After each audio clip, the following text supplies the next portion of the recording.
जरा अपनी जेब में हाथ डालिए, जो भी नोट निकले 10, 20, 50, 100 या 200 या 500, एक चेहरा हर नोट पर मिलेगा, महात्मा गांधी। लेकिन रुकिए, क्या आपने कभी सोचा क्यों सिर्फ गांधी जी? भारत में करोड़ों लोग हैं, सैकड़ों महान नेता, दर्जनों राष्ट्रीय प्रतीक, फिर सिर्फ गांधी जी भारतीय मुद्रा का चेहरा क्यों बने? क्या ये शुरुआत से था या आजादी के बाद किसी ने तय किया? क्या इस पर कभी विवाद हुआ? क्या किसी और की फोटो लगने की मांग भी उठी? और सबसे बड़ा सवाल, नोट पर गांधी जी की फोटो किसने चुनी, कैसे चुनी और किस वजह से चुनी?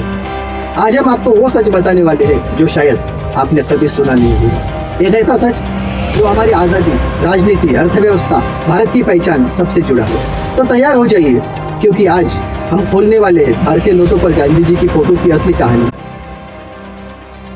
भारत 15 अगस्त 1947 में आजाद हुआ, लेकिन क्या आपको पता है, आजादी के बाद भी भारतीय नोटों पर गांधी जी नहीं बल्कि ब्रिटेन के किंग जॉर्ज 6 की तस्वीर हुआ करती थी।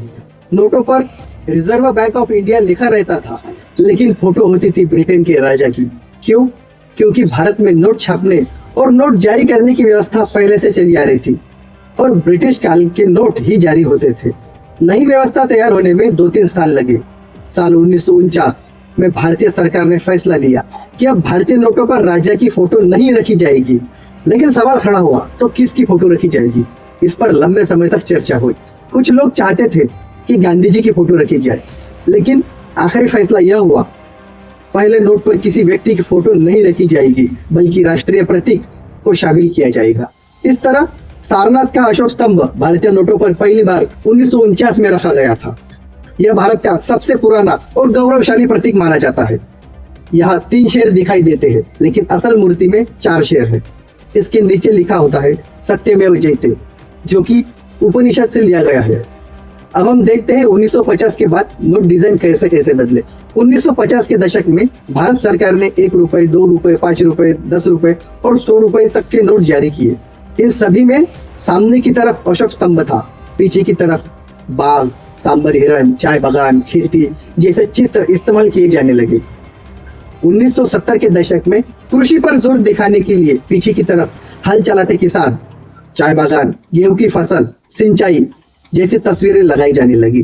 1980 के दशक में अब भारत विज्ञान और तकनीक में आगे बढ़ रहा था, इसलिए फोटो में ऐसे चित्र आने लगे जैसे कि आर्यभट्ट सैटेलाइट, कोणार्क सूर्य मंदिर, कृषि मशीनें। ये सब भारत के विकास को दर्शाता था।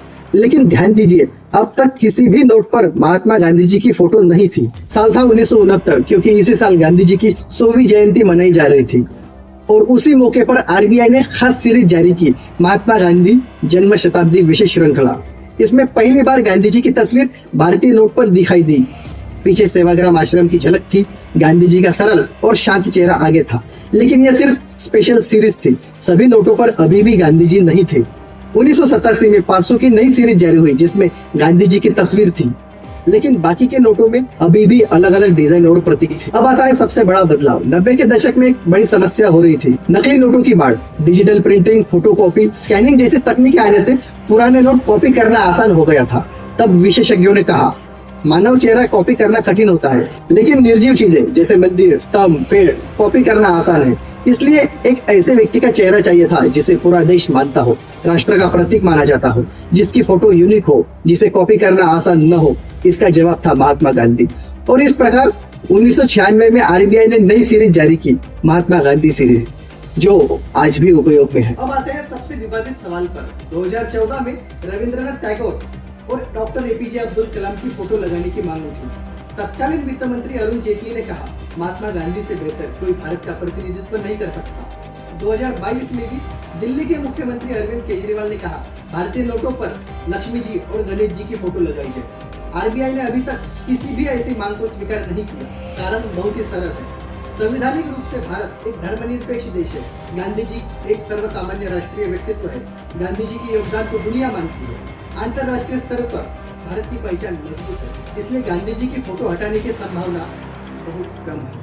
1996 में गांधी सीरीज में मुख्य सुरक्षा फीचर शामिल हुए थे, जिसमें विंडो सिक्योरिटी थ्रेड, एक धागा जो रोशनी चमकता है, जिस पर आरबीआई और भारत लिखा होता है। लेटेंट इमेज, नोट को तिरछा करके देखने पर कीमत दिखाई देती है। इंटेग्लियो प्रिंटिंग, दृष्टिबाधित लोगों के लिए छूकर पहचानने की सुविधा थी। इन फीचर्स ने नकली नोट रोकने में बड़ी भूमिका निभाई। 1996 में जो फोटो लगाई गई थी, आज भी वही बैंक नोटों में देखने को मिलती है। यह लगातार 25 से ज्यादा सालों से उपयोग में है। नोटों के रंग, डिजाइन, सिक्योरिटी फीचर्स बदलते रहे, लेकिन गांधी जी की फोटो वही है। अब हम पूरा सफर समझ चुके हैं। आजादी के बाद नोटों पर गांधी जी नहीं थे। 1949 में पहली बार अशोक स्तंभ आया। 1969 में पहली बार गांधी जी की फोटो आई।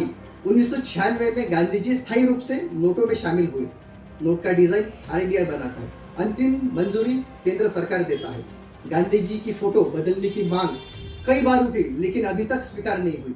इस तरह भारतीय नोटों पर गांधी जी की तस्वीर का सफर बहुत लंबा और दिलचस्प है।